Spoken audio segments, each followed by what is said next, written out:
स्वरूप में था और ना रहेगा।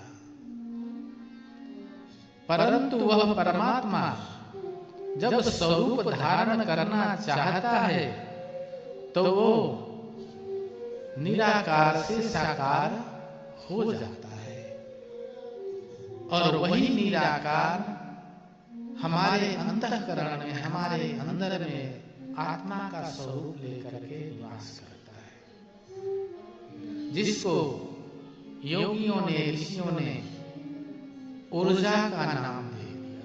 ये हमारे शरीर की एक ऐसी ऊर्जा, पावर है जिससे हम आप सभी संचालित हो रहे हैं, प्रवाहित हो रहे हैं, चल फिर रहे हैं, दौड़ रहे हैं, खा रहे हैं, पी रहे हैं, सो रहे हैं। और जैसे ही यह ऊर्जा संकुचित होकर के और शरीर से बाहर हो जाता है, वैसे ही ये शरीर रूपी यंत्र निर्जीव हो जाता है और छोड़ दो तो मिट्टी में मिल जाता है, जला दो तो राख में बदल जाता है। माता ने कहा, कपिल ये तो बताओ, इसका अनुभव कैसे किया जाए? कपिल देव जी ने कहा, हे मां, बार बार प्रयत्न करने से ही ये अनुभव में आता है। ठीक वैसे ही जैसे अभ्यास के द्वारा हम किसी भी वस्तु को दूसरा स्वरूप दे देते हैं, अर्थात जैसे मिट्टी को आकार दे करके कुछ भी बना लेते हैं, पत्थर को आकार दे के कुछ भी बना लेते हैं, लोहा, किसी भी वस्तु को यत्न पूर्वक, हठ पूर्वक हम कोई भी स्वरूप प्रदान कर देते हैं। ऐसे ही यह ब्रह्म को जानने के लिए हमें हठ पूर्वक अपने स्वरूप के साथ उसको जोड़ना पड़ता है, और जैसे ही हम उसको अपने स्वरूप के साथ जोड़ते हैं और जोड़ करके उसको स्थापित करके और बार बार उसी को देखते हैं, सुनते हैं, कहते हैं, इस प्रकार निरंतर अभ्यास करने से हमारे अंदर उसकी अनुभूति होने लगती है। माता देवहूति ने कहा, ये कैसे किया जा सकता है? कपिल देव जी ने कहा, मां, चिंतन करना पड़ेगा थोड़ा। बोली, हो कैसे? बोले, आंख बंद कर लो, बैठ जाओ, मैं बोलता हूं, ऐसे बोलो। आप लोग भी आंख बंद कर लीजिए, बैठ जाइए, मैं बोलता हूं, ऐसे बोलिए। अहम ब्रह्मस्मि शिवोऽहं शिवोऽहम्। अहम ब्रह्मस्मि शिवोऽहं शिवोऽहम्। ब्रह्म स्वरूपं शिवोऽहं शिवोऽहम्।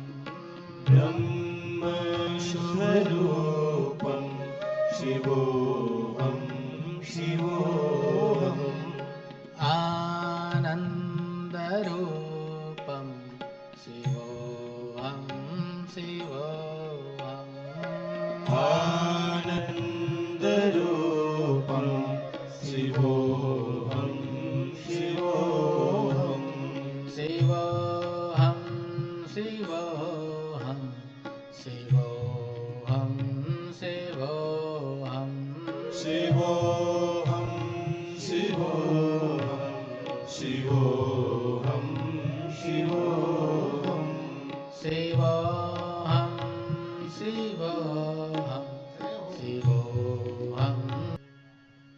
देवहूति ने बोला, बड़ा अच्छा लग रहा है बेटा, ये तो बड़ी शांति मिली बोल के, लेकिन इस आत्मा को देखने में तो बहुत समय लग जाएगा।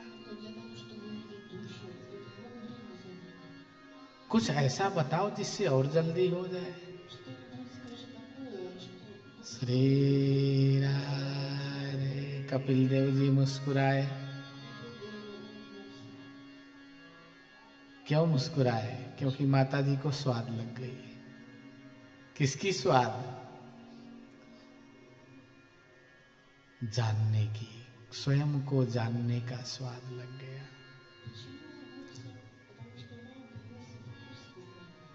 कपिल जी बोले, माता जी आपके उंगली में क्या है? ये बोली, ये तो अंगूठी है, तुम्हारे पिताजी ने दिया था मुझे, बहुत सुंदर है। बोले हाँ। आप अंगूठी हैं? बोले नहीं। फिर बोले ये उंगली किसका है? बोले मेरा। ऐसे क्यों बोल रहा है कपिला? बोले पूछ रहे हैं, आप उंगली हैं? नहीं।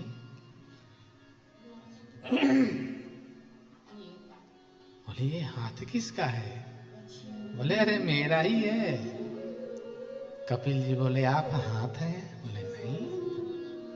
पाँव नहीं, कपड़ा नहीं, आँख कान नाक मुंह बाल नहीं नहीं। तो कपिल देव जी बोले शरीर? बोले नहीं। कपिल देव जी बोले फिर आप हैं कौन? श्री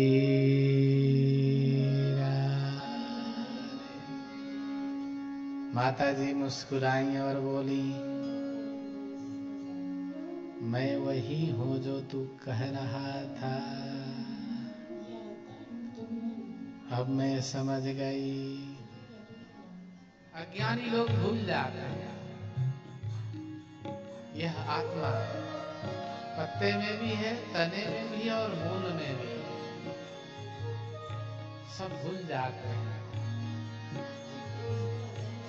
यह आत्मा कितने हजारों साल से कितनी शरीरें ले ले करके चलता आया, और जब इसको समझने का, संभालने का और इसे पाने का अवसर मनुष्य शरीर मिला, तो मनुष्य इसको भूल करके, भटक करके फिर से गवा देता है। ठीक वैसे ही जैसे रत्न हो और हाथ में रखे दौड़े, ऐसे ही ये जीव अनमोल रत्न रूपी आत्मा को लेकर के उसको, उसकी कीमत नहीं जानता और अनायास कारण ही